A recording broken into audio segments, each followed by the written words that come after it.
بچپن سے لے کر کے 20-21 سال تک کی عمر انتہائی اہم ہوتی ہے۔ اس کے بعد تو پھر ظاہر ہے بچے خود پختہ تر ہو جاتے ہیں، جس بھی جہت میں چلے جائیں۔ تو ان کی اب تربیت کا نصاب کیا ہے؟ تو پورا نصاب شریعت اسلامیہ نے دیا ہے کہ پیدا ہوں تو ان کے کان میں اذان کہیں، پھر تحنیک دیں، 7 دن کے بعد ان کے سر کے بال کٹوائیں، ان کا ختنہ کروائیں، عقیقہ کریں، اچھا نام رکھیں، پھر اس کے بعد ان کی غذا کا اچھا انتظام کیا جائے۔ جو ہی بچہ بڑا ہو تو اس حساب سے غذا کی تبدیلیاں، اور یہ ظاہر ہے جو غذائی ماہرین ہیں ان سے مشاورت کے ساتھ معاملہ آگے بڑھنا چاہیے، اور بچے کی صحت کا خیال، موسموں کی شدت سے ان کو بچانا، ان کو حیادار لباس پہنانا، تاکہ بچوں کی بچپن سے ہی تربیت اس طرح ہو جائے۔ بعض اوقات بچیوں کو اس طرح کا لباس پہنایا جاتا ہے اور خیال کی جاتا ہے کہ ابھی تو یہ بالغ نہیں ہوئی، چھوٹی عمر کی ہیں،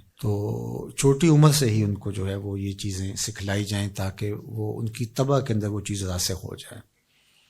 اگر 9-10 سال کی بچی بھی پردہ نہیں کرتی اور اس طرح کا لباس پہنتی ہے تو بعد میں اس کو اتنی جھجک نہیں ہوگی اور پھر اس کو پردے پہ لانا مشکل ہو جائے گا۔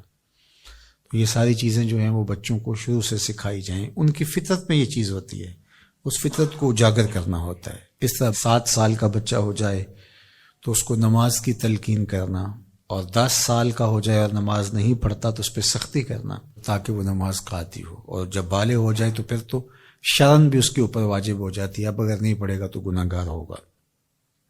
اس طرح عقائد اسلامیہ ہیں اس کے اندر راسخ کرنا تاکہ بچپن کے اندر ہی وہ چیزیں اس کے اندر اترنی شروع ہو جائیں۔ اس حوالے سے حضرت لقمان حکیم کا اپنے بیٹوں کے ساتھ جو مکالمہ ہے قرآن نے بیان فرمایا ہے۔ وَإِذْ قَالَ لقمان، جب حضرت لقمان علیہ السلام نے کہا لابنہ ہی، اپنے بیٹے سے، وَهُوَ يَعِظُهُ، وہ ان سے گفتگو کر رہے تھے، ان کو نصیحت کر رہے تھے، ان کو واعظ فرما رہے تھے، یا بنیہ، اے میرے بیٹے، لا تشرک باللہ، اللہ کے ساتھ کسی کو شریک نہ ٹھہرانا۔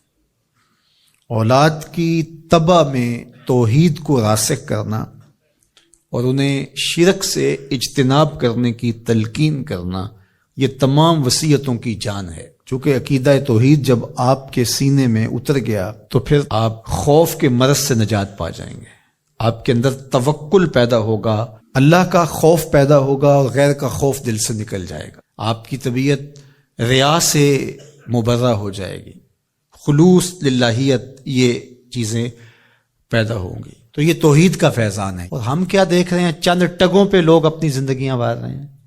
یہ جو ہاہاکار مچی ہوئی ہے، وہ لوٹ گیا، وہ کھا گیا، یہ کر گیا، وہ یہ کر گیا، آپ اگر دیکھیں اطراف میں پھیلا ہو، یہ معاشرہ انسانی معاشرہ ہے؟ یہ تو حیوانی معاشرہ لگ رہا ہے۔ یہ سارے لوگ ماں باپ کی گود سے تربیت لے کے گزرے ہوئے لوگ ہیں۔ اسی طرح سکول، کالج، دانشگاہیں، ادارے، یہ سارے اس آغوش سے گزر کے گئے۔ 16-17 سال بچہ استاد کی تربیت گاہ سے گزر کے گیا ہے، لیکن وہاں جا کر کے اس کا پیٹ ہی نہیں بھر رہا، رشوت کا بازار گرم کر لیا۔ ممبر و محراب نے تربیت نہیں کی تھی، اس نے یہاں بیٹھ کر کے لوگوں کو توحید کا فیضان بتانا تھا، یہ چیزیں ان کے اندر اتارنی تھی، جذب کرنی تھی، لیکن یہاں تو ہم نے موضوعات ہی اور چھیڑ لیے۔ نظری مسائل میں خطیب الجھ کے رہ گیا، اور نتیجہ کیا ہوا ہے کہ قوم کی تربیت کا فریضہ اس سے عہدہ برائی نہیں ہو سکا۔ اور آج ہمارے دفاتر کے اندر رشوت کا بازار گرم ہے، تھانے کچہریاں مچھلی منڈیاں بنی ہوئی ہیں، آیان سلطنت سے لے کر کے درجہ چہارم کے ملازم تک آپ دیکھ لیجئے گا، لوٹ مار کا بازار گرم ہے۔ یہ پورا معاشرہ وحشیوں کا معاشرہ ہے، گدوں کی طرح ایک دوسرے کو نوچ رہے ہیں۔ تو یہ جرم تو میرا ہے نا، میں باپ ہوں، میں نے تربیت نہیں کی۔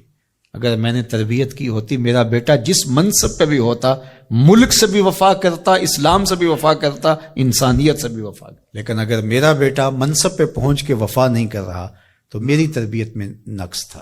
مختلف اساتذہ سے 15-16 سال وہ پڑھ کر کے گیا ہے، ماں باپ کے پاس رہا، اس معاشرے کی آغوش میں پلا پڑا، تو پھر اس کا مطلب کیا؟ پورا معاشرہ کرپٹ ہے نا، یہ معاشرے کا نقشہ ہے۔